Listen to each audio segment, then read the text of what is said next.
the league and the teams thought they were doing us a favor by taking care of our housing, giving us cars, paying our bills. Like, I did not see a utility bill until I was done playing soccer.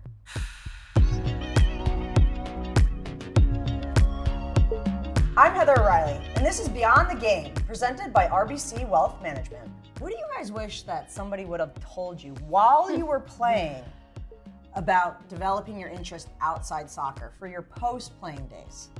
That you actually have a post-playing day. That would be a start. That would be good. It's tough though, because when you're a player, you're told by everybody, like it's all chips in, right? When you're a professional athlete, in terms of your focus, your time, your energy, becoming the best player you can be. And so you're sort of narrow-minded. And Extremely narrow-minded. that's great for that time, but then there's the post-playing career. So when you talk to players that are playing, Joe, currently, do you try to open their eyes to things post-soccer, or do you just let them have their moment in the sun as a professional player? I think you do have to think about it as you're playing, because your brand's never bigger than when you are playing professionally. And so how can you continue to build that brand while on the field? And I think we all have our own interests. I think it actually makes you a better athlete to have interests and to be balanced and to not be so narrow focused. In the moments that we were that narrow focused, we weren't competing as well on the field because we were just obsessed. And so I think there are easy ways to just experiment, dabble, like we talk about, to put yourself in positions in the off season to continue to, I think, expand your identity, because it will come, right? Father Time, Mother Nature, it catches up. Yeah, no one's beaten that. And so I think it's imperative. I just don't know necessarily exactly how to do it. Yeah, I think it's challenging. Yeah. What do you guys think? Do you wish you had spent a little bit more time sort of fostering and cultivating those interests while you were a player, or do you almost feel like, no, you got to give it everything you got while you're on the pitch? I say now I look at, like, there's media training, and there's like you can get your coaching licenses, and there's other avenues for that they're giving to the players that they're helping them to find a different path. I'm kind of jealous of that. I wish I had that, because like I feel like I'm still coming from behind because I never did any of that.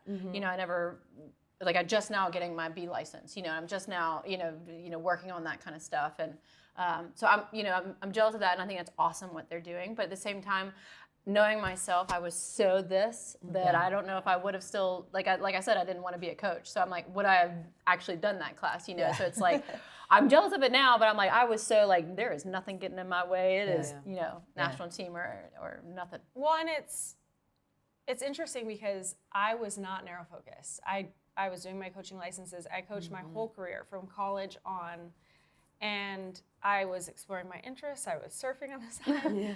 And I felt like I was really balanced, but I never made the national team. I was on the 23s for 5 years or something ridiculous. Don't know how that math works. But. Well, turns out you don't have to be under 23. Yep. Yeah, I'm still jealous that the men get to go to the Olympics, but whatever. So it, when you think about where we were in our careers, we were like the 0.00001% of women's soccer players in the world, right? Like when you think about, there have to be, I don't know, hundreds of millions of girls and women playing soccer. And you kind of have to be narrow focused to get to that very top. And I wonder if I had put a little bit more into it, could I have broken in? Probably not, because of my size and speed and desired position, but I'm great for 77. You are a very, very good little midfielder. Thank you. Kept the ball. Yeah, don't turn it over. You're not a turnover queen. I think this is where we can really challenge the corporations and companies. Like, look at the talent pool we have in women's soccer. I felt like, and Kat, you could support this, like the onus to find your interest was solely on the player for so long. And Kat's speaking now to the opportunities that players have. But if corporations and companies can see the talent that lives within women's soccer, and in the off season attract that talent, hey, come learn about RBC Wealth, come learn about these different areas of interest, because after your career, you're gonna need to work at something. Like, you don't make enough money. I hate to tell you that. So I think there could be a different avenues of how we attract these interests out of the players. Yeah, or maybe like it looks like a transition program where companies are patient Yes. because they're investing in Yeah. this athlete or former athlete for when they do step off the field, because they are, I think, well accomplished and driven and determined and have so many skills that we all know that we've picked up for the 30 plus years we were playing. Well, maybe not 30 for you, Mana, but 30 plus years of playing on the pitch, learning what it means to be a good teammate and a hard worker and a determined individual. And I think that it really does pass on to those things outside the game, but you might need a little bit of time to polish up some new skills. Yeah. Well, I think you mentioned like the money, and I think that hopefully in the future they will be starting to make the money. I think that they still need to invest in the players because we are so driven. I don't think that if you hard stop soccer, then you're good with life. You want to continue on and excel at anything in your career. And so I think that's where companies can really invest and be like, hey, well, once you're done, maybe we can start growing you in this way so that we can transition you, which makes a transition from whatever sport you play into the real world, be better. Well, I know that we talked about this next generation having opportunities that we didn't have, but I know if we went even farther back to talk, to Mia Hamm, Michelle Akers, we all had opportunities that they never had as women. And I know Title IX obviously provided so many opportunities for women in the 70s and 80s. And so although maybe the financial reward wasn't what it is today, but we still did make money as professional athletes. Money's always a little bit taboo. Obviously, you don't share some of your contracts and what you're making from this team or that team, but did you guys have people that you could talk to about money and saving and where you should put that money that you were earning? Well, thankfully, my husband, who's now a pediatric cardiologist, also majored in business, so he was awesome. So he helped me with that. Average. Find yourself a robber. I know. Find yourself a robber. There you go. But former player Wendy, Palladino, who won a World Cup. She was my financial advisor who had been through soccer and the transition. She helped me a lot, and I really leaned on her, which was really awesome. What about you? Who's your go-to was tough times. money guru? Actually, she's a doctor now, Rachel Bueller. Oh, there Okay. you go. Yeah. So she helped me open my 401k was way later. My Roth IRA. Oh, nice. Yeah. We didn't have 401ks. She was just like, Mana, you need to do this. Yeah. And she walked you to the bank or what? She walked me to the bank and we put $100 in. It was probably her $100. I love this. Yeah, and Karina LeBlanc. Another former teammate. Yeah, she helped me fill out my first credit card application while we were on an Alaska flight. And I had no idea what I was doing, folks. That's I was awesome. just flying by the seat of my pants. Yeah. Yep, and they Playing a little helped me. soccer, surfing a little bit, and Yeah. And trying to figure out how to write and a credit saving card. a little bit of cash. Well, okay, this is what was very interesting. We didn't have any financial teaching lessons. I don't know. What do you call it? Education. Yeah. Thank you. Financial education, we didn't. There were no classes. They didn't tell us anything. And it actually, I think the league and the teams thought they were doing us a favor by taking care of our housing, giving us cars, paying our bills. Like, I did not see a utility bill until I was done playing soccer. Yeah. Which is crazy, right? that is, because yeah. they pay for everything, Yeah. and you don't have to adult until you do, and then you're like, I wish I knew how to do this. We all could have used a little bit of help. We need more help. We need help. And Joe, did you have any family members, agents, anybody that kind of guided you along the way? So I moonlighted in my pro career as a commercial real estate agent. So I got my license in DC, Maryland, and Virginia because we did not make much money as a professional soccer player. So there had to be a way to pay the bills and to continue this dream, because if I didn't have any money, I literally could not keep playing. And so I worked in commercial real estate for about 6 or 7 years, and luckily made a little bit of a nest egg that I didn't have to stress. But I had this voice in the back of my head was just like, save, save, save, save, save. Yeah. And I think it was foreshadowing, because I knew if I wanted to continue to play, I was gonna have to fund it myself.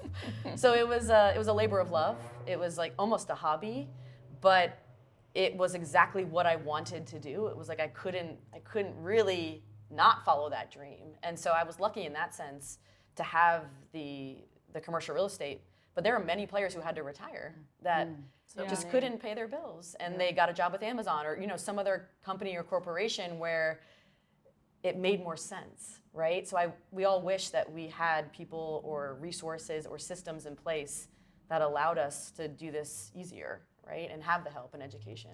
Yeah, another thing when we were playing, our benefits were only during the season. Yeah. So in the off season, good luck if you get injured or Health have to insurance. Don't fall. Yeah. Don't. That's why they're like, don't surf. Yeah. But meanwhile, you're training to stay in shape. Yep. So, yeah. Yeah, it was really difficult. Yeah, it was a delicate balance. So we were learning on the fly. Yeah. That is for sure. I applied And to still do are. Still are. Yeah. commercial real estate, Yeah. got the job, and then was like, I don't think I'm cut out for this. Cold calling? What? No, That was no a lot of cold chance. calling. Yeah. Yeah. If anyone can hear no, though, it's a female athlete. Yeah, in and my I was like, opinion. that's got Joe written all over it. Cold calling and everything. He'll chat with anyone. Yeah, I'm like, it's perfect. What about you? I would say my dad was like my go-to person to be like, what's a savings account versus what's the checking account? What's a Roth IRA? He broke things down for me. So I'm really lucky that I had, my dad to kind of lead me and set up my first, investment accounts and things like that. And, I like some nice things. I like a nice car, but I also, had a realistic view that it wasn't going to last forever, right? So I think that my dad helped me manage. Yes, you can splurge on a few things. We've worked hard, right? Yeah. But also, think ahead to buying a house or maybe having a family one day of things that you'll want in the future. So I feel very, very lucky that I was, the reins were kept on, that I didn't spend it all in one place. Thanks, But, Dad. Yeah, thanks, Dad. I don't mean to bring it down, but I feel like all of us were, because we weren't taught anything when we were playing, we had whatever foundation we were given in our families or in college. And my family grew up poor and then went bankrupt.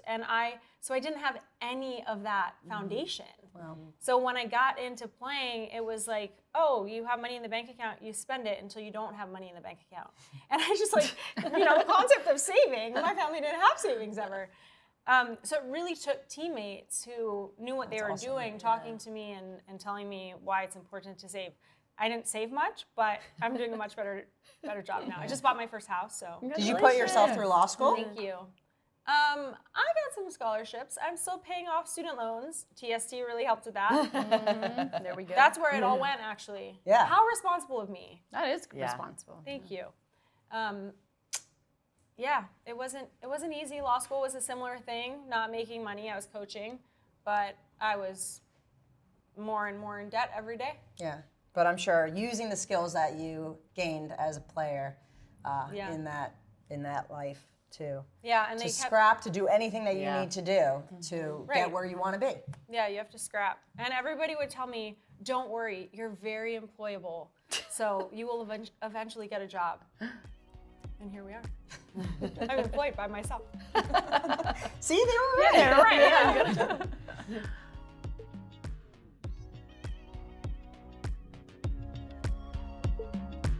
I'd known soccer for so long. So your whole life you played soccer. 4 years old, 5 years old. It was always a big part. You're always the soccer player. Or are you the soccer player? Right. That kind of thing. So I think that retirement was extremely scary. There were definitely points of depression in there.